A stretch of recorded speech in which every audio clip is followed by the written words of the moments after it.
Hi, this is Jerry from apothecaryjerry.com, and I wanted to talk to you a little bit about what are flower remedies. People keep on asking me, they don't really understand. Most people think they're essential oils, which they're not, but that's a conversation for another day. But basically, I just kind of want to review what most people call flower remedies are.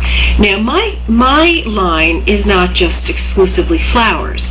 Most flower remedies are really made up of, blossoms from wildflowers or tree blossoms or flowers, weeds, dandelions, things that people consider weeds, and also cultivated flowers that hopefully have been grown in an organic manner or a biodynamic manner, whatever. So anyway, that's technically when people consider flower remedies, that's what they refer to. My line is really nature essences, so not only do I incorporate the flowers, but I also utilize different gems or minerals, and particularly for me, I utilize the phases of the moon and also some of the forces of nature, such as thunder, lightning, snow, rain, things like that. So that kind of gives you a little bit of a spectrum of what is happening there. So exactly how do they work and what are they? Well, traditionally, it is, like I said, it's the flowers, and they work on a subtle energetic manner. And they really, if you can, I've heard some people mention, I really like this image of, it's called they work with your soul, more or less. They also work with your physical body and your emotional body and your energetic body, all the bodies, the physical body as well.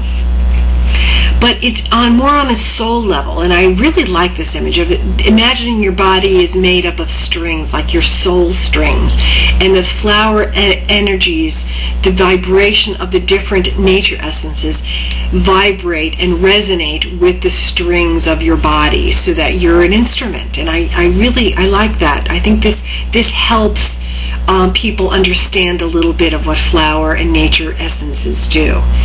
Now, if you've ever played a stringed instrument, you know that the open string will vibrate automatically if that note is played even in a different part of the instrument, holding a different string closed to make that, and it'll give a really rich sound. Or in an orchestra, if an A is played, the A on a violin, let's say, will vibrate. And so it really is and that is kind of what happens with our bodies. They will vibrate depending on what happens. I'm laughing here because Luna, that's one of our cats here, sat behind me, and I thought you might want to see her. This is Luna, and she's what they call a rag doll. But anyway, that's another story. And so that's a story. So anyway, the flower remedies work on a very energetic manner, and they primarily work with our subtle bodies.